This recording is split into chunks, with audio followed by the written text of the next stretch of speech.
গস পাক উঁচু করতে শুরু করেছেন। ওই করার পরে গাছটা অটোমেটিক মোরা গাছে সবুজ পাতা শুরু হয়ে গেছে, জোরে বলেন। তারপরে উনি দেখলেন, রুগীটা দেখার পরে বলছে, বাবা তুমি আমার সঙ্গে সুস্থ হয়ে দেখা করে আসবে। কৌশে আজম মেহবুবে সুবারি বাড়ি চলে আসছে, দেখছে রাতের বেলা সকাল থেকে দুটো গাছে এত খেজুর শুরু হয়েছে, কয়েকদিনের মধ্যে খেজুর গুলো পেকে গেছে।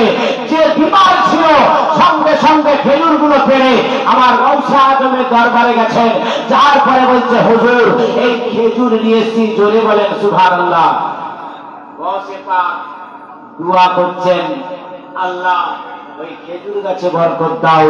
এই গৌসে পাকের দরবারে নিয়ে আসা মানে পীরের দরবারে কিছু হলে ফল মূল খাবার দাবার খেতে বাড়িতে নিয়ে আসা হলো, এটা সুন্নতে রাসূল, জোরে বলেন সুবহানাল্লাহ। গৌসে আজমের দরবারে আপনার খুদ নিয়ে এসেছেন, গৌসে আজম দোয়া করেছে। আর আমরা বলি কেন নিয়ে যাব? আল্লাহ ওয়ালাদের কাছে নিয়ে গেলে আল্লাহ ওয়ালারা আপনার খাবেন, দুটো হাত তুলে দোয়া করবে। আজকাল গাছের ফল মসজিদে দিলেও তো সেরেক হয়ে যায়। কিছু মোল্লা বেরিয়েছে, আপনার গাছের ফল, আপনার গাছের পেঁপে, আপনার আমজাব হয়েছে, মসজিদে দিয়েছে, এসব চলবে না, খাই চলবে না, এসব বেদাত সেরেক। আরে ফল মেকে আসে রেখে আপনি আগে দেখেন না, আপনার বাড়ি আপনার ধান হতো, সেই ধানে সর্বপ্রথম খামার থেকে যে ধানটা উঠতো আগো ধান রেখে দিত, দিয়ে ক্ষীর রান্না করে আপনার দিতেন মসজিদে। কত গরিব দুঃখী তখন খাওয়ার জন্য খুব কষ্ট ছিল। ওই এক আপনার 5টা 7টা ক্ষীর জমা হতো, 8-10টা হতো, বাটি নিয়ে যেত, ওই বাচ্চাদের দেওয়া হতো, তাদের এক বেলা খাবার হয়ে যেত। এখন তো ওটাও শিরক হয়ে গেছে যে আপনার ওই ক্ষীর দেওয়া পর্যন্ত চলবে না, বন্ধ হয়ে দেখুন নাই, সব বেদাতের ফতোয়া দিয়ে দিয়েছে। আসল ডুপ্লিকেট নতুন করে আপনার ইসলামকে শুরু করতে চেয়েছে। আমি বলতে চাই, আজকের সুন্নি নয়, আজকে আপনার নামাজে হাত তুলে দোয়া করবেন। বলে নবী পাক হাত তুলে ফরজ নামাজের পরে দোয়া করেন নাই, তো আমরা কেন করব? মানুষকে আপনার বিভ্রান্তি করে দিয়ে দোয়ার কথা আজকে প্রমাণ করতে চাচ্ছে যে দোয়া তো নাই। আমি ওদের বলবো, হে আহলে হাদিস ভাই শোনো, আজকে তোমাকে বলি, রাসূলুল্লাহ সাল্লাল্লাহু আলাইহি সাল্লাম লাগাতার 30 দিন তারাবি করেছিল। একটা হাদিস আমাকে দেখিয়ে দাও 12 বছরের গোলামি করব। রাসূলুল্লাহ 30 দিন তারাবি করেছিল, দেখা যায় একটাও পারবেন না। তাহলে তোমরা কেন 30 দিন পড়ছো? আবার কি করেছে? ডুপ্লিকেট শুরু করে দিয়েছে। 8 রাকাত তারাবি 1 রাকাত পেতে শুরু করে দিয়েছে। সাবধান, আমাদের মেদিনীপুরে দেখা যায় না, হুগলিতে কিছু কিছু জায়গায় এটা খুব আপনার চলছে। 8 রাকাত পেতে আমাদের গোপীগঞ্জের সাইডেও এইরকম একটা দল বেরিয়েছে, 8 রাকাত তারাবি পড়ে, 1 রাকাত পেতে নামাজ পড়ে। রাসূলুল্লাহ সাল্লাল্লাহু আলাইহি ওয়াসাল্লাম নিজে হাদিসে আপনার আছে, বুখারীর সহিহ হাদিস, হযরত আয়েশা সিদ্দিকা রাদিয়াল্লাহু তাআলা আনহাকে জিজ্ঞাসা করলো, হে আপনার উম্মাহাতুল মুমিনিন, রাসূলুল্লাহ নামাজ পড়তেন কেমন ভাবে? ইয়াজিদু গায়রে রমজান আর রমাদান, রমজান এবং রমজানের পরে নবী কেমন ভাবে নামাজ পড়তেন? হযরত আয়েশা বলছেন, নবী রমজানে বা রমজানের পরে, মানে রমজান অন্য মাসেও 11 রাকাতান 11 রাকাত নামাজ পড়তেন। জোরে বলেন, কয় রাকাত? 11 রাকাত। কোন কিতাবে এসেছে, মুসলিমের সারা নাম বাহারি, তিনি তার সারাতে লিখছেন, রাসূলুল্লাহ সহিহ হাদিসে 13 রাকাত নামাজ পড়তেন। কয় রাকাত? সালাসা রাকাতান, 13 রাকাত। তাহলে কি করে বলবেন? তাহলে যে নবী পাক এই যে নামাজ পড়তেন, এটা তাহাজ্জুদের নামাজ। নবী 4 রাকাতান, 4 রাকাত করে 2 বার 8 রাকাত পড়তেন। বেতের নামাজ 3 রাকাত পড়তেন। এই 8 3 11 রাকাত নবী তাহাজ্জুদের নামাজ পড়তেন, 12 মাস পড়তেন। তাহলে বুঝা গেল এই তাহাজ্জুদের হাদিসকে নিয়েছে ইমাম বুখারী রাহমাতুল্লাহ আলাইহি, তিনি তার আপনার বুখারীতে তাহাজ্জুদের বাবে হাদিসটা নিয়েছে। তাহাজ্জুদের বাবে সবচেয়ে বুখারীর সারা, বিশ্ববিখ্যাত সারা আল্লামা ইবনে হাজার আসকালানী তার কিতাব ফাতহুল বারী সারে বুখারীর মধ্যে লিখছেন, রাসূলুল্লাহ সাল্লাল্লাহু আলাইহি ওয়াসাল্লাম রমজান এবং রমজানের পরে 11 রাকাত নামাজ পড়তেন। ওই নামাজটা ছিল তাহাজ্জুদের নামাজ। জোরে বলেন, কিসের নামাজ? তোমরা 2 রাকাত করে পড়ো কেন? রাসূল তো 4 রাকাত করে পড়েছে, তোমরা 1 রাকাত করো কেন? রাসূল তো 3 রাকাত বেতর করেছেন। হযরত আবু ফারুক রাদিয়াল্লাহু তাআলা আনহুর জামানায় রাসূল পাক সাল্লাল্লাহু তাআলা আলাইহি সাল্লামের এই হাদিসকে আপনার বর্ণনা করছেন, আলাইকুম সুন্নতি সুন্নাতুল খুলাফায়ে ওয়া রাশিদিন। আমার আপনার হাদিসটাও হাদিস, আর আহলে বাইত সাহাবীদের যেটা বলেন সেটা হলো হাদিস। ওমরে ফারুক আপনার সমস্ত সাহাবীদের নিয়ে ইত্তেফাক, আর আপনার উলামায়ে ইত্তেফাক, সমস্ত উলামায়ে, সমস্ত মুহাদ্দিসিন, সমস্ত সাহাবী ইত্তেফাক ছিল ওমরে ফারুক 20 রাকাত তারাবি নামাজ পড়েছে। 20 রাকাতটা হলো আপনার সুন্নাত, 8 রাকাত আপনার তারাবিটা হলো বিদআত। এটা কোথায় পেলেন? হযরত ইবনে আব্বাস, আব্দুল্লাহ ইবনে আব্বাস, হযরত আব্দুল্লাহ ইবনে ওমর এরা বর্ণনা করছেন। হযরত মাসউদ রাদিয়াল্লাহু তাআলা আনহু সেই হাদিসটাকে বর্ণনা করছেন। হযরত আব্দুল্লাহ ইবনে আব্বাস কত বড় মুহাদ্দিস ছিল, পৃথিবীর জমিনে যত মুহাদ্দিস হয়েছে আর পয়দা হয়েছে, যদি আব্দুল্লাহ ইবনে ওমর, আব্দুল্লাহ ইবনে আব্বাস বলতে আপনার মুহাদ্দিসি আপনার জ্ঞান ছিল, সেই জ্ঞানটাকে যদি আজকে সমুদ্রের একটা ফোঁটা পানি নাই এই বিশ্বের মুহাদ্দিসকে দেওয়া হয় না। তারা বলছে রাসূলুল্লাহ সাহাবী ফারুক আযম 20 রাকাত নামাজ পড়ছেন, 20 রাকাতান 20 রাকাত নামাজ পড়তেন, 3 রাকাত বেতের নামাজ পড়তেন। এটা হলো সুন্নতে রাসূল। আপনি বলছেন যে এটা আমরা মানি না, এটা জয়ীফ হাদিস। আপনার আহলে হাদিসের বড় ইমাম মুফতি নাজির সাহেব এই হাদিসটাকে আপনার সহিহ বলে বলেছেন। হাজা হাদিসুল সহিহুল ইসনাদ, এই হাদিসের ইসনাদে কোনো ভুল নাই, জয়ীফ নাই। হযরত ইমাম নাসাপুরি বলেছেন এই হাদিসটা হলো সহিহ। হযরত ইমাম আল-বাহারি বলেছেন এই হাদিসটা হলো সহিহ। হযরত আপনার মুআহিদুল লাদুনিয়ার আপনার লেখক বলেছেন এটা হাদিসটা সহিহ। আপনার দৌলতুল মাকিয়াতে বলা হয়েছে এই হাদিসটা সহিহ। কানজুল উম্মানের মধ্যে বলা হয়েছে এই হাদিসটা সহিহ। মৌলভী আপনি আপনার নিজের মন গড়া হাদিসকে দেখে আজকে বলছেন এটা সহিহ। রাসূলুল্লাহ সাল্লাল্লাহু আলাইহি ওয়াসাল্লাম নবী আপনার বলেছেন, আপনার সাহাবীদের দিকে দিয়ে আপনার নবী হাত তুলে আপনার বলা হয়েছে উনি দোয়া করেছেন। আর আসরার কিতাবের মধ্যে বলেন রাসূলুল্লাহ সাহাবীদের কাছে নামাজ পড়ালেন, পড়িয়ে আপনার মুখটা ঘুরিয়ে নিলেন, নিয়ে বলছেন রাফা ইয়াদাইহি, নবী হাত তুললেন, তোলার পরে দোয়া করলেন। বুঝা গেল রাসূলুল্লাহর জামানায় হাত তুলে দোয়া হয়েছে, এটা হলো আপনার সুন্নাত। আর যারা হাত তুলে বিরোধিতা করে তারা হলো বিদআত, তারা বিদআত। খেয়াল রাখবেন আখেরি জামানা, কঠিন জামানায় আপনাকে সাবধান থাকতে হবে। গৌসে আজম মেহবুবে সুবানি আব্দুল কাদের জিলানী বাগদাদি বলছিলেন আল্লাহ তাকে কি ক্ষমতা দিয়েছিল সেটা আপনারা জানেন নাই। গৌসে আজম মেহবুবে সুবানি আব্দুল কাদের জিলানী বাড়িতে গেছেন, তারপরে গোয়ালের ভিতরে গেলেন, গরুর দড়ি ধরে টেনে নিয়ে কি গরুর দড়ি, হাতে কি আওয়াজ আসছে, গায়েব থেকে আওয়াজ আসছে। গৌসে আজম মাকে বলছেন মা এই গরুটা নিয়ে যে মাঠে কিছু ঘাস খাওয়াবো, পেটটা ভরে যাবে, আমরা নিয়েছে আমার গোয়ালে বেঁধে দেব। আওয়াজ আসছে ইয়া আব্দুল কাদের মালি হাজা খুলিতা ওয়ালা বি হাজা উমিতা। হে আব্দুল কাদের, তোমাকে এই জন্য সৃষ্টি করা হয় না, পয়দা করা হয় না, পৃথিবীর জমিনে পাঠানো হয় না।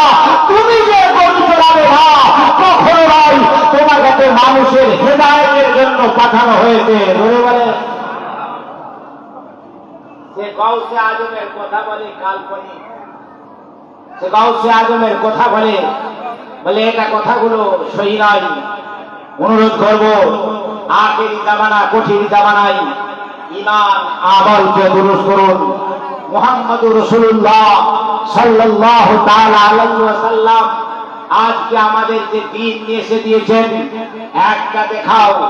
আমরা ফাতিহা করি, আমরা ফুল চাদর দিই, আমরা মাজার তৈরি করি, বলছে এটা হচ্ছে বেরেলি, এরা হচ্ছে এইসব করে, বলে না এরা বেরেলি করে।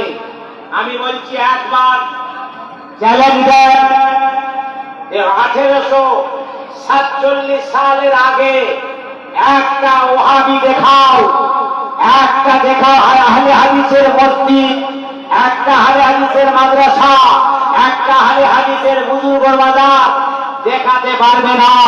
যেটা আছে আহলে হাদিস, এ তো ইংরেজের সরাইয়াতের নাম দেওয়া হয়েছিল আহলে হাদিস। ইংরেজদের পরে এদের পয়দা, আরে বেরেলির পয়দা হলো আজ থেকে 150 বছর। তাহলে তার আগে মাজার হয়েছে কিনা? গাউসে আজমের মাজারটা কে বানিয়েছিল? গরিবে নামাজের মাজারটা কে বানিয়েছিল? সরকারে আপনার জামে মসজিদের গম্বুজটা কে বানিয়েছিল? শাহজাহানের কবরে যে আপনার বানিয়েছিল গম্বুজ কে বানিয়েছিল? জামে মসজিদ কে বানিয়েছিল? তাহলে বোঝা গেল এরা সবাই আপনার শক্তি ছিল, তারা সবাই মাজার বন্দী ছিল। বাদশাহ শাহজাহান নিজেও শক্তি ছিলেন, তিনি দেখিয়ে দিয়ে গেছিলেন নিজের বিবি এবং নিজের কবর আপনার তাজমহলে তৈরি করে গুম্বদ বানিয়ে দিয়ে গেছেন। বলে তোমাদের জন্ম ইংরেজের পরে, আহলে হাদিসের জন্মও ছিল না, তোমাদের আতা পাতাও ছিল না। তোমরা আজকে বিভ্রান্তি করে, আজ টাকার তারাবি করে মানুষ ইবাদত করে, কিছু নেকি কামানোর জন্য ইবাদত করবে। এরা বলতে কমিয়ে দাও। মানুষ আপনার নিজের আকাঙ্ক্ষা, নিজের আপনার কাকুতি মিনতি হাত তুলে আল্লাহকে জানাবে, তাহলে হাত তুলে দোয়া করা যাবে না। মানুষ জানাজার পরে দোয়া করবে, তাহলে জানাজায় দোয়া করা যাবে না। মানুষ তাবারুক করবে, তাহলে এটা খাওয়াও যাবে না। আজকে মানুষকে কত আপনার নিজের জাল হাদিস, আপনি যে হাদিসটা বলতে যাবেন বলে এটা জাল হাদিস, আর বাপও জানে না যে জাল কাকে বলে। আপনি জানেন ফজিলতের জন্য যে হাদিসগুলো আপনার সনদ থেকে কমজোর আছে, ফজিলতে সেগুলোকে মানা মুস্তাহাবাতে। জোরে বলেন সুবহানাল্লাহ। মুস্তাহাব বিভ্রান্তি করে মানুষকে অন্য পথে নিয়ে যাচ্ছেন। আমরা আল্লাহ আল্লাহকে বা আপনার রাসূলকে মানি, আমরা পীর হুজুরকে মানি। হযরতে ফখরুদ্দীন রাজি রহমাতুল্লাহ আলাইহি পীরের হাতে বায়াত হয়েছিলেন। উনি বলতে চেয়েছিলেন, হুজুর আমি মুরিদ হচ্ছি, আমাকে আল্লাহ দেখাতে হবে। কি দেখাতে হবে? আল্লাহ দেখা যায়? তাহলে আল্লাহকে কেউ দেখাতে পারবে? বলে আল্লাহকে দেখাতে হবে। বলে বাবা তুমি তো বায়াত হয়েছো? বলে হ্যাঁ। আমি একটা কথা বলবো, তুমি মানবে? ফখরুদ্দীন রাজি এত বড় জ্ঞানী, এত বড় আলেম, শামসের তাবরেজের কাছে মুরিদ হয়েছেন, হ্যাঁ কি হবে? বলে বাবা খুব ইবাদত করো। বলে হ্যাঁ। আমি তোর পীর একটা কথা বলি, তুমি আজকে ফরজ নামাজ পড়বে না। এখন নামাজ ছাড়লে গুনাহ হবে না? আর পীর ওসিয়ত করতে কি জিন্দেগিতে নামাজ ছাড়ে না, জিন্দেগিতে নামাজ আপনার কাজা করে না, সেই ব্যক্তিটাকে বলছে তুমি নামাজ পড়বে না। ও বলল আমার জীবনে কখনো নামাজ ছাড়ি না, আর আজকে আমি নামাজ ছেড়ে দেব? ফরজ নামাজটা পড়ে ঘুম এসছে, ঘুমিয়ে গেছে, সুন্নত পড়ে না। না পড়ার পরে যখন ঘুমের ঘরে আমার রাসূলুল্লাহ বলছেন, এই ফখরুদ্দীন রাজি তুই না আমার সুন্নতটা না পড়ে ঘুমিয়ে গেলি, আজ আমার সুন্নত ছেড়ে দিয়েছি। ওই উঠে বলছে হাই রে হাই, আজকে নবী আমাকে এসে স্বপ্ন দিচ্ছে, দেখা দিচ্ছে আমার সুন্নত ছেড়ে দিয়েছি। পীরের দরবারে গেছে, এ আমার হুজুর আমি আমার নবীকে দেখলাম, ওই সময় বলেছিল হে ফখরুদ্দিন রাজি, তুমি যদি ফরজটা না পড়ে ঘুমিয়ে যেতে, আজকে তো সুন্নত না পড়ে নবীর দর্শন হয়েছিল, ফরজ না পড়লে খোদা দর্শন দিত। করে বলেন সুবহানাল্লাহ। এটা ছিল মহাত্মার তরিকা, তাসাউফের কথা। ফতুয়া লাগাবেন না, একটু গরম স্যার নামাজ ছাড়তে বলি না, এগুলো তাসাউফ কিবা মুরিদকে কি দেখাতে পারেন? আল্লাহওয়ালা বান্দা হযরতে বাবা ফরিদউদ্দিন নাম ছোটবেলা, বাবা ফরিদ ছোট, নামাজ আপনার প্রতি ফরজ। 7 বছর বয়স ছেলেকে নামাজের শিক্ষা দাও। কয় বছরে? তারপরে যখন 10 বছর হবে, না করলে তাকে প্রহার করো। প্রহার বলতে চেহারাতে মারবেন না। আল্লাহর কোরআন সূরা 30 পারার মধ্যে আল্লাহ বলছেন লাকাদ খালাকনাল ইনসানা ফি আহসানি তাকবীর। আমার আল্লাহ তোমার এই নূরানি চেহারাটাকে নিজের কুদরতি হাত দিয়ে তৈরি করেছে। জোরে বলেন আহসানে তাকবীর, খুব সুন্দর রূপে। আপনি বলবেন যদি সুন্দর তো কালো হলো কেন? হ্যাঁ, সুন্দর হতে গেলে ফর্সা হতে হবে, কিন্তু মানুষকে কালো কালোটি দেখছি, এটা আমার কেমন করে হয়? বলে আরে কালো রংটা দেখেছো, যদি তোমার এই আঙুলগুলো সোজা হাড় দিতাম, আরে আঙুলটা মুড়তে পারতে, ধান কাটতে পারতে, কোদাল ধরতে পারতে, স্প্রিং বল করতে পারতেন, কাস্তে ধরতে পারতেন, যদি হাড়টা এই যে গাঁটগুলো না দিত, তাহলে আল্লাহ আপনাকে কত সুন্দর। আপনার এই নাকে দুটো ছিদ্র না করলে আপনার সৌন্দর্য থাকতো। আপনার পায়ের হাতটাকে সোজা করে দিলে, এইটা বললেই না করতে পারলে আপনি উটের মতো ক্যাঙ্গারুর মতো চলতেন। আল্লাহ বলছে আমি তোমাকে সুন্দর তৈরি করেছি, এই কুদরতি চেহারা দিয়েছি। 10 বছরের ছেলে হলে তাকে নামাজের আদেশ করো, না করলে তাকে প্রহার করো, শরীরের মধ্যে মারো। বাবা ফরিদউদ্দিন রাদিয়াল্লাহু তাআলা হও, ছোটবেলা নামাজের অভ্যাস করাচ্ছেন মা। মা বলে বেটা, ফরিদ বলে বলো বলো মা, নামাজ পড়ো। ফরিদ বলছে মা নামাজ পড়লে হবে কি? নামাজ পড়লে হবে কি? বলে আল্লাহ মিঠাই দেবে। কি দেবে? আল্লাহ। বাচ্চাদের বলেন নাই বেটা পড়তে যাবি চকলেট দেবো, এ বেটা ওই কাজটা করে দিয়ে তোকে আমি এই খাবার দেবো। ছেলেটিকে লালচি করালে ছেলেরা ফট করে কাজটা করে। ফরিদ বলল মা বলেছে মিঠাই দেবে, নামাজ পড়লে মিঠাই পাওয়া যাবে।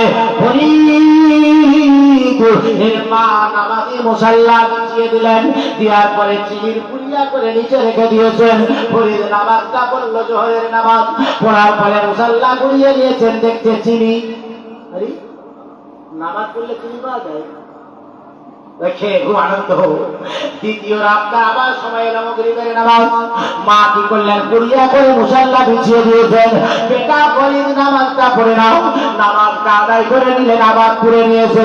নেওয়ার পরে পুড়িয়া একদিন দুদিন কয়েক মাস চলে গেল, এইভাবে খেতে থাকি। মা গেছে আপনার জোহরের নামাজ পড়ে নিজের বোনের বাড়ি, ফরিদের খালার বাড়ি। যার পরে ফরিদ দেখছে মা তো আজ মুসাল্লা বিছিয়ে দেবে না, আমাকে নিজেকে মুসাল্লা বিছিয়ে নামাজ পড়তে হবে। ফরিদ মুসাল্লা বিছিয়েছে, আজকে চিনি দেবে কে? প্রত্যেকটি তো মা দিচ্ছিল, আজকে ফরিদের চোখ ধরা পড়ে যাবে। মা বলছে হাই হাই, আসরের আযান হয়ে গেল, আমার ছেলে ফরিদ মুসাল্লাই নামাজ পড়বে, আমি তো আজ চিনি দিতে পারি নাই। আমার কাছে আল্লাহ ইজ্জত তার হানি হয়ে যাবে, আল্লাহ আমার বেইজ্জতি হয়ে যাবে। মা আপনি বলতেন নামাজ পড়লে চিনি পাওয়া যায়, কিন্তু তার চিনিটা কেউ দেয় না, আপনি লুকিয়ে দেন, এটা আমি আপনার বেইজ্জতি হবে। মা মিথ্যাবাদী হয়ে যাবে। আল্লাহর কাছে দুটো হাত তুলে নিয়েছেন, আল্লাহ এ আমার রহমান রহিম, এ আমার আল্লাহ, এ আমার হাইয়ুল কাইয়ুম, হে আমার খোদা, আপনার কাছে আমি আবেদন করি, আমার ফরিদের কাছে আপনি আমাকে লজ্জিত করবেন না। আমার ফরিদের কাছে আমি মা হয়ে মিথ্যাবাদী না প্রমাণ হয়ে যায়। আল্লাহ বলছে, ফরিদের মা, আপনি দোয়া করেছেন, আমি আল্লাহ তোমার ফরিদের জন্য আর কুড়িয়া দেব না।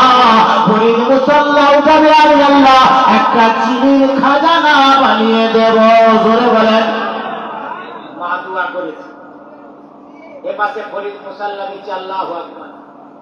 নামাজটা পড়ে মুসাল্লা উঠিয়েছে, কুড়িয়া খুঁজছে, যেমনি হাত দিয়েছে আজকে আর কুড়িয়া পাই না। দেখছে চিনির একটা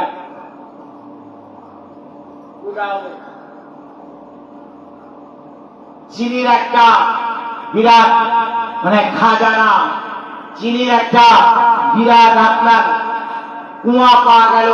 সেই চিনির খাজানা গঞ্জ পাওয়া গেল, সেই গঞ্জ, সেই সকল, সেই চিনি যখন পাওয়া গেল, যার পরে বলছে, হাই রে হাই, প্রত্যেক দিন তো মা আপনার প্রত্যেক দিন আমি পুড়িয়া পেতাম, আজকে তো পুড়িয়া নাই, আজকে তো চিনির পুরো একটা খাঁজ পেয়ে গেছি, চিনির গুদাম পেয়ে গেছি।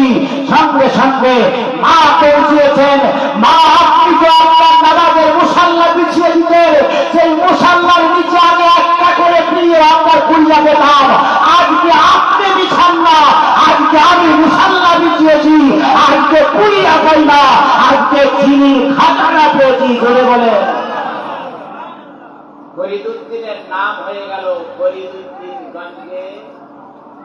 জোরে বল, গঞ্জে শাকর, মানে গঞ্জে শাকর, গঞ্জ মানে খাজানা, শাকর মানে চিনি। আজ থেকে তোমার উপাধি হলো গঞ্জে শাকর। যেমন দাদা হুজুর বিলকিল্লার নাম কি ছিল? গোলাম সৈয়দ গোলাম মুস্তফা কাদেরী হাসানি হোসেনি। আপনারা ডাকেন কি বলে? বাঙ্গালা। হুজুরের এলাকা পড়লো উপাধি বাঙ্গালের কুতুব। আজকে গোলাম মুস্তফা নয়, আজকে পুরো বাঙ্গালের কুতুব হয়ে গেল। তুমি সকলের মালিক হয়ে গেলে, তোমার হাতে খাজানা তুলে দিলাম। এই হলো গঞ্জে শাকর ফরিদ, তোমার নাম পড়লো। বলে বলে নিজের বোন সুফিয়া, নিজের বোন সুফিয়া ফরিদের কাছে এসে, ভাই, আমার ছেলের নাম আলাউদ্দিন আলী আহমেদ। নাম কি? সুফিয়ার একটি ব্যক্তি, ফরিদুদ্দিনের ভাগনা, বোন নাম রেখেছে আলী আহমেদ, ডাক তো আলাউদ্দিন সাবেরি। সাবেরিটা পরে হয়েছে, পরে সবর করেছে।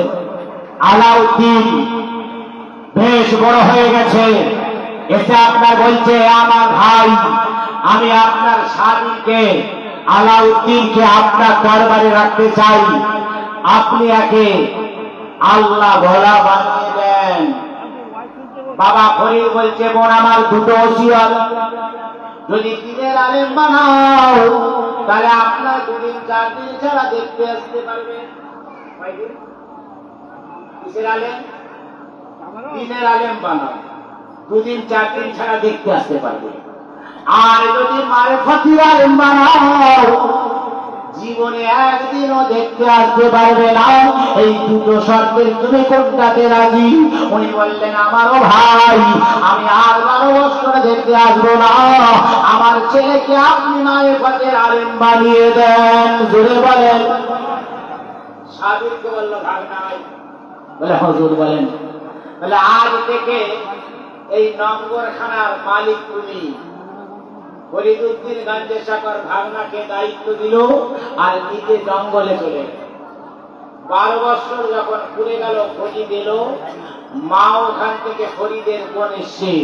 তখন আলাউদ্দিন দাড়িতে এত বড় হয়ে গেছে, মজ বড় হয়ে গেছে, গালগুলো ঢুকে গেছে, চোখ খটুরে চলে গেছে।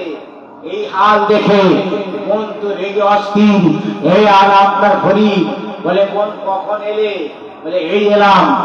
ভাই 12 বছর, বলে 12 বছর হয়ে গেছে, বলে হ্যাঁ। ফরিদ বলছে আমি তো এই গেলাম আর এলাম।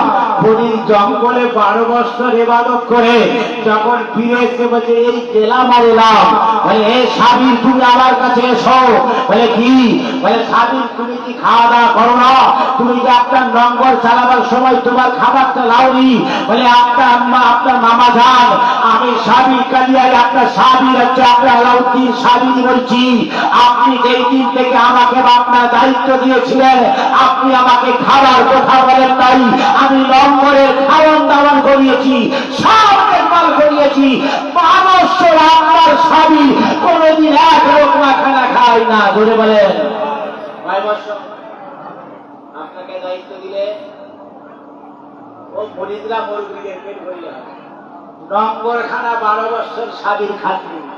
আল্লাহর কাছে দুটো হাত তুলে মহান রব্বুল আলামিন আমার ভাগনা সাবির, আমার ভাগনা আলাউদ্দিন আল্লাহ আমার প্রতি আমল করেছে। আল্লাহ খানা খাই না, আপনার ভারতে মগ্ন ছিল। আল্লাহ আমার কাছে কোনো ভাষা নাই, আমার কাছে কিনে আমার কিছু নাই। আল্লাহ আমার এই ভাগনা সাবির আলাউদ্দিন সাবিরকে আল্লাহ তুমি একটা কাজ করো, বলে বড় বড় বলে 70,000 আউলিয়ার সর্দার বানিয়ে দাও। ধরে বলেন 70,000 আলাউদ্দিন সাবিরকে আপনার নিয়ে গেলেন। মনকে বলল বোন আমার আলাউদ্দিনের বিবাহ দিবি না। আলাউদ্দিনের বোন বলছে ছেলে বড় হয়ে গেছে বিয়ে দেবো না, এতদিন ছিল। বলে খবরদার বিবাহ দিস না, ওদের দালা দিতে আছে। আলাউদ্দিনের বিবাহ দিল একটা মেয়ের সঙ্গে। রাতের বেলা বাসো করে দেবে। আলাউদ্দিন সঙ্গে সঙ্গে নামাজে দাঁড়িয়ে গেছে। তার সেই তাজাল্লি, তার আলো, তার সেই মেজাজি জামালি আপনার দেখা দিল। সঙ্গে সঙ্গে মেয়েটা করে আউট হয়ে যায়, সকাল হয়ে যায়। ফজরের নামাজ পড়ে আলাউদ্দিন সাবির আপনার ঘরের মধ্যে আরাম করছেন। মা বলছে এখনো কেন ওঠে না? আস্তে করে টোকা মারতে মারতে মারতে মারতে দরজা খুললো। বলে বাবা আলাউদ্দিন তোমার বিবি কোথায়? বলে বিবিকে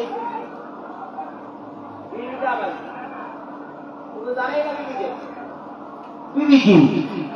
বিবি দেখি না। বলে তোমার ঘরে গিয়েছিলাম। বলে মা আমি একটা এরকম ছায়া দেখে দিলাম, আমি যখন তাকালাম ওই আমার তাকানোর জন্য টাগরে পানি হয়ে গেছে। জোরে বলেন ওই আলাউদ্দিন সাবির ইন্তেকাল করবে, বলে গেলেন আমার জানাজার নামাজ ওই পড়াবে যার কোনদিন তাহাজ্জুদ কাজা হয় না, যার কোনদিন ফজরের নামাজ কাজা হয় না, সে জীবনে কোনদিন দ্বিতীয়বার কোন গায়ের বয়সে এক মেয়েকে দেখেন নাই, মাহারামকে দেখেন নাই। ওই রকম আপনার লোক আমার জানাজা পড়াবে। নিজের মুরিদকে বলে চলে আর যে বলছে শোনো, ওই মুরিদকে বললেন পীর সাহেবকে দ্বিতীয়বার আর জিজ্ঞাসা করবে না কোন ব্যাপারে। আলাউদ্দিন সাহেব মারা গেলেন। ওই সময় শামসুদ্দিন বলে উনি কি করলেন? বলে বাবা সব রেডি হয়ে গেছে, আপনারা জানাজা পড়াবেন না, জানাজার লোক আসবে। বলে কেমন করে? বলে উনি কিছু শর্ত দিয়েছে, ওই শর্তে যদি কেউ থাকো তাহলে পড়াও। সব মোল্লা মুন্সি কে আছে জীবনে তার তাহাজ্জুদ কাজা হয় না, কে আছে যার ফরজ আপনার ফজর কাজা হয় না, এমন লোক কেউ পাওয়া যায় না। সাবি আপনার সাবিরি আলাউদ্দিন সাবিরি নিজের জানাজা নিজে পড়ালো। পড়িয়ে যখন চলে যাচ্ছে সেই মুরিদ যে আমাকে আপনার কে পড়ালো জানতে হবে, ওই লোকটাকে ধরবি, ভানার বাঁকার প্রশ্রয় দিয়ে দিবে, কে আপনার ভানা কে বাঁকা। দৌড়ে দৌড়ে জঙ্গলে যখন গেছে পা গুলো ধরেছে। আমি বলেছিলাম না তুই আমাকে একটা জিজ্ঞাসা করবি না? বলে হুজুর আমি আপনাকে এই জন্যই জিজ্ঞাসা করছি, যখন আমাকে জিজ্ঞাসা করবে আপনার পীরের জানাজা কে পড়িয়েছে, সেই লোকটার পরিচয় আমি দিতে পারবো না যে আমার পীরের জানাজাকে পড়ালো। এই জন্যই চাদরটা খুলে দিয়ে দেখলো পীরের জানাজা পীর নিজেই পড়িয়েছেন, সেটা হলো আলাউদ্দিন সাবিরি। জোরে বলেন সুবহানাল্লাহ, আরো জোরে। এইরকম ঘটনা তাহলে বোঝা গেল আল্লাহ ওয়ালারা মরে যাওয়ার পরেও চিন্তা থাকে। জোরে বলেন, এটা আমাদের বিশ্বাস। আপনি দেখুন আপনার সরকারে খাজা কুতুবউদ্দিন কাকি বখতিয়ার রহমাতুল্লাহ আলাইহি নাম শুনেছেন? শুনেছেন তো? কার খলিফা ছিলেন? হযরতে খাজা গরিবে নওয়াজের ওই খলিফা। এই খাজা গরিবে নওয়াজের খলিফা খাজা কুতুবউদ্দিন উনি যখন ইন্তেকাল করলেন, করার পরে তিনটে শর্ত দিয়েছিল, ওসিয়ত নামায় লিখে গেছিল যে আমার যে জানাজা পড়াবে তার কোনদিন তাহাজ্জুদ না কাজা হয়, আমার যে জানাজা পড়াবে সে কোনদিন আপনার মানে নামাজ কাজা না করে, আমার যে জানাজা পড়াবে সে কোনদিন মেয়েদেরকে দ্বিতীয়বার না দেখে একবার দেখার পর দ্বিতীয়বার সেই লোকটা জানাজা পড়াবে। সরকারে খাজা কুতুবউদ্দিন কাকি বখতিয়ার রহমাতুল্লাহ আলাইহির লাশ মোবারক আপনার তৈয়ার হয়ে গেছে। লাখো লাখো লাখো মানুষের ভিড়। ইমাম সাহেব আগে বেড়ে গেছে। খাজা কুতুবউদ্দিনের মুরিদ বলছে হুজুর দোয়াও পড়ানো হচ্ছে, তাকবীর দিতে যাবে।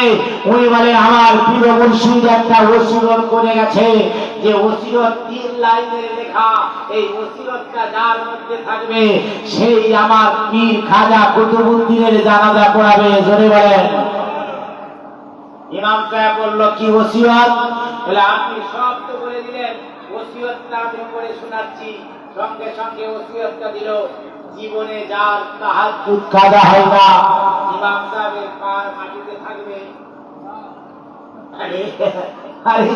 আর জানাজার আগে বাড়বে, ও তো চিন্তায় পড়ে গেল ই আবার কেমন করে হয়। সঙ্গে সঙ্গে উনি আস্তে আস্তে বললো এই শর্ত আমার মধ্যে নাই। দ্বিতীয় ওসিয়তনামা বলছেন যার জীবনে কোনদিন ফরজ কাজা হয় না সেই ফজর। উনি দেখলেন এটাও তো কঠিন ব্যাপার, আমাদের কত না ফরজ কাজা হয়েছে। দ্বিতীয় নাম্বার যিনি হচ্ছেন কখনো একবার মহিলাকে দেখেছে, দ্বিতীয়বার আর মহিলাকে দেখেন নাই, সেই লোকটা আবার জানাজা পড়াবে। যত ইমাম ছিল সব গুটি দিয়ে রাস্তায় দাঁড়িয়ে গেল, কে পড়াবে কে পড়াবে কে পড়াবে। এক মন থেকে হাত তুলে বলছেন আমি পড়াবো আমি পড়াবো। সেই লোকটার নামটা কি? সেইটা ছিল বাদশাহ শামসুদ্দিন আলতামাস বা ইলতুমিশ, যাই বলেন না কেন, যিনি ছিলেন বাদশাহ। হতেই পারে না মানুষ তো তাকিয়ে থাকে যে একটা বাদশাহ কি করে হতে পারে, সে 24 ঘন্টা নিজের কর্মতে আপনার ব্যস্ত, তার কি করে তাহাজ্জুদ বন্ধ হতে পারে? দুদিনের মাস্টার বলে নামাজ পড়ার সময় নেই, 3 দিন চাকরি পেয়েছে, ও মসজিদে যাবার সময় নেই। বাদশাহ শামসুদ্দিন আলতামাস যিনি ছিলেন বাদশাহ, ওনার জীবনে তাহাজ্জুদ কাজা হয় না। বাদশাহ আপনার মতো আমার মতো কেউ খায় শুয়ে পড়ে, তার পুরো রাজ্যের দায়িত্ব ছিল। তার আপনার প্রজারা কোথায় কি হবে, কোথায় কি আগে তৈরি হবে, কোনখানে খানা বন্টন হবে, কোনখানে বাড়ি আপনার বাস্তু দিয়ে হবে, কোন রাস্তাটা বাগানো হবে, সব তো তার দায়িত্ব। সেই রকম লোক তো বিশ্বাস করে উঠতে পারে নাই যে এই লোকটা কি করে হতে পারে, যে জীবনে হাজার হাজার মেয়েদের বিচার করেছে, সে তো আপনার মেয়েদিকে দেখেছে একবার নাই 10 বার, সে কি করে হতে পারে? ওই সময় শামসুদ্দিন আলতামাস বলেছিল শোনো আপনারা তো ভাবছেন জীবনে যেদিন থেকে আমার পীরের হাতে বায়াত হয়েছি আমি শামসুদ্দিন আলতামাস, আমি পীরের আগের কাজ করতাম, রাত্রে সারা রাত তাহাজ্জুদে কাটিয়ে দিতাম। জোরে বলবেন তাহাজ্জুদ করতাম। আমার কাছে বিচার আসতো, আমি একবার দেখে নিতাম, তারপরে আমি জীবনে তাকাতাম না। ওই যেটা লিখিত দিয়েছে ওই লিখিত উপরে আমি বিচার ফাইসাল্লা করতাম। আর জীবনে মায়ের হওয়ার পরে আমি কোনোদিন নামাজ কাজা করি নাই। জোরে বলবেন না। উনি ওরা আপনার জানাজা পড়ালেন, তখন বলেছিলেন আমার প্রিয় মুর্শিদ, আপনি তো দুনিয়া থেকে চলে গেছেন, কিন্তু আমি মানসা শামসুদ্দিন আলতাফ আছেন। আমার এই যে আপনার আইনটাকে আপনি খুলে দিলেন, মানুষের কাছে আম করে দিলেন, আমি মানসা এত বড় আল্লাহ বুঝলাম,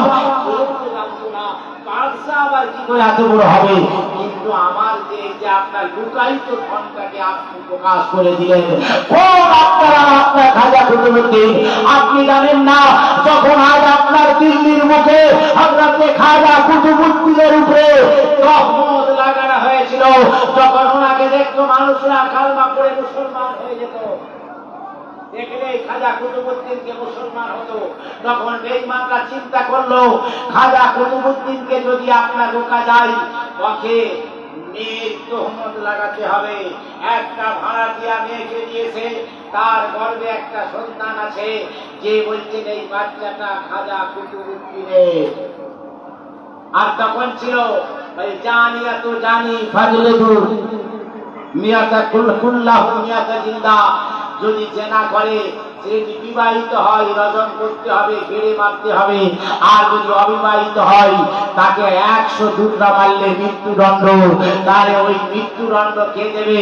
ওই জামানার বাদশা ছিল বাদশা শামসুদ্দিন আলতাফ। তিনি ছিলেন আপনার সরকারে খাজা কুতুবউদ্দিনের মুরিদ। বাদশা সে হচ্ছে মুরিদদের সাজা দেবে। এই আপনার ছক বসে ছক বানিয়ে বাদশাহ দরবারে পেশ করেছে যে এটা হলো খাজা কুতুবউদ্দিনের অবৈধ সন্তান। খাজা কুতুবউদ্দিন বলেছিল, আল্লাহ এ আমার মহান রব্বুল আলামিন, এ খাজা কুতুবউদ্দিন এই পথে যায় না। আল্লাহ তুমি ইজ্জতের মালিক, বেইজ্জতির মালিক, আল্লাহ আমি কখনো এই কাজ করতে পারি না। খুব চিন্তিত হয়ে যাই, বলেছিল আমাকে 6 মাস টাইম দেন, আমি এর প্রমাণ করে দেব। বাদশার কাছে খবর যাই, লজ্জিত হয়ে যাই, আমার পীর বেইজ্জতি থেকে আপনি বাঁচান। পীর মুর্শিদ খাজা গরিবের আওয়াজ বলছে, এ আমার আপনার মুরিদ খাজা কুতুবউদ্দিন, চিন্তা করতে হবে না, তোমার হাতের লাঠিটা ইশারা করে দাও, পেটের বাচ্চা বলে দিবে আমি কার আছি। জোরে বলেন না। ইশারা করেছে, এই বলছেন পেটের বাচ্চা কথা বলছে, আমার বাপ কুতুবউদ্দিন নয়, একটা রাখাল ছেলে। জোরে বলবেন না। এ ছিল খাজা কুতুবউদ্দিন, এ ছিল মুরাকাবায়ে মুশাহাদা। একে বলা হয় কাসবুল আপনার কলব। যাদের কাসবে কলব হয়ে যায় তাদের কাছে কোনো আটকাই না। মানুষের দেহের মধ্যে 3টে ভাগ আল্লাহ করে দিয়েছে। একটা হলো ফানাফিল্লাহ, এই মাথা থেকে এইটা 5টা হলো ফানাফিল্লাহ। আপনার এই গোলার কাছ থেকে কবর পর্যন্ত হলো ফানাফি রসুল, আর কবর থেকে পা পর্যন্ত হলো ফানাফি শেখ। আপনি যখন ফানাফিল্লায় পৌঁছে যাবেন, বুজুর্গানে দিন বলছে, যখন মানুষের দিলে মোর্চা লেগে যায়, যেমন লোহাকে মোর্চা লাগলে আপনি ঠোক্কর মারলে বা হাতুড়ি মারলে তার জংটা ছুটে যায়, আর মানুষ যখন নিজের কলব নিজে রাখছে, যাকে লতিফায়ে কলব বলা হয়, এই স্তরের 2 ইঞ্চি নিচে আপনাকে একটা লতিফায়ে কলব দিয়েছে। আপনি যখন আল্লাহ আল্লাহর আপনার ঠোঁটগুলো লাগাবেন, ইসমে জালালির জিকির করবেন, তখন দেখতে পাবেন আপনার এই কলবের আয়নাটাকে আপনার খুলে দিবে, জংটা খুলে দেবে। বাচ্চা যখন পয়দা হয়, সমস্ত এই লতিফায়ে কলব সাদা থাকে, দেখতে পাই। যত বড় হয় তখন কালো হয়ে যায়। ওখানে দাঁড়িয়ে আছে, ওখানে আছে, দেখতে পাই। আপনার গাউসে আজম মেহবুবে সুবারি আব্দুল কাদের জিলানী গিলানী নিজের ওই সাথে যখন হাল হয়ে যেত, আপনার ওই বাহিজাতুল আসরারের মধ্যে বলা হয়েছে 1.5 হাত 2 হাত উঠে যেত, হালে উনি জিকির করতেন। উনি জিকির করতে করতে বলছেন কি, হ্যাঁ সুবহানি লা তাজানি, আমি মহান আমি জানি, আমি মহান আমি জানি। এই কথাটা হলো কথাটা কালাম করেছে, মুরিদরা শুনলো, প্রচার হয়ে গেল। সুবহানি লা তাজানি, সুবহানাল্লাহ, তাআলা আবার এক দেড় হাত উঠে গেছে, হাল আপনার পৌঁছে গেছে, কলবের আলটা খুলে গেছে, ইসমে জালালি আপনার জিকির হবে, কসবুল করে আপনার খুলে যাবে, আপনার দিল আল্লাহ হয়ে যাবে। সঙ্গে সঙ্গে নারায়ে তাকবীর, নারায়ে রিসালাত, উলামায়ে আহলে সুন্নাত সিনকি কালাম হবে। সঙ্গে সঙ্গে মুরিদ জিকির বললেন, উনি আবার জিকিরের হালতে এলেন। জিকিরের হালতে আসার পরে আবার ওই কথা বলছেন। মুরিদরা তরবারি নিয়ে মারতে যাবেন, দেখছেন মারবো কাকে, একদিকে চতুর্দিকে দেখছেন শুধুই গৌসে আজম, গৌসে আজম, আর কিছু নাই। ডানে দেখতে তো গৌসে আজম, বামে দেখতে গৌসে আজম, উপরে দেখতে গৌসে আজম। তরবারিটা মারতে শুরু করে দিয়েছে। তখন সঙ্গে সঙ্গে তরবারি আর যাবে না, কাকে মারবে, হাল শেষ হয়ে গেল। গৌসে আজম এসে বলে, বাবা আজ কিন্তু এই কথাটা বলেছিলাম। বলে, হ্যাঁ হুজুর বলেছিলেন। তোমাদেরকে বলেছিলাম এই কথা বললে আমাকে কতল করবে। বলে, হুজুর কাকে কতল করব? আপনি যখন হালে ছিলেন তাই দেখছি তো গৌসে আজম, বাঁয়ে দেখছি তো গৌসে আজম, পিছে দেখছি গৌসে আজম, আগে দেখছি গৌসে আজম। বাহিয়াতুল আসমানের মধ্যে লেখা হয়েছে চতুর্দিকে দেখছি গৌসে আজম, তো কাকে মারবো বাবা? বলে, শোনো এবারে আজকে মুরিদ যখন মৌলার হয়ে যায়, হ্যাঁ মাল্লাহুল মাওলা ফালাহুল কুল, যে মৌলার হয়ে যায় মৌলা তার হয়ে যায়। আরে শোনো, আমি মৌলার হয়ে গেছি আর মৌলার কাছে আমার কাছে এসে গেছে। জোরে বলেন সুবহানাল্লাহ। বরং জাকির করুন। আল্লাহ রাসূল সাল্লাল্লাহু আলাইহি ওয়াসাল্লাম বলেন, মানুষের এই যে এই চেহারা, এর মধ্যে আল্লাহর কুদরতি আপনার 7টা সিফত দিয়েছে। কটা সিফত? চোখে দেখা যায় না, সেটা আয়না ছাড়া। আচ্ছা, আপনি আপনার চেহারাকে দেখতে পেয়েছেন? আপনার চেহারা দেখতে পান আপনি? আয়না। আপনার নিজের চোখে চোখ দিয়ে আসমান দেখা যায়, জমিন দেখা যায়, আপনার আমাকে দেখা যায়। আপনার চোখ দিয়ে এই চোখটা দেখেন, আপনার চোখ দিয়ে গালটা দেখেন তো, আপনার চোখ দিয়ে নাকটা দেখেন তো, আপনার চোখ দিয়ে দাড়িটা দেখেন তো, আপনার চোখ দিয়ে ঠোঁটটা দেখেন তো, আপনার চোখ দিয়ে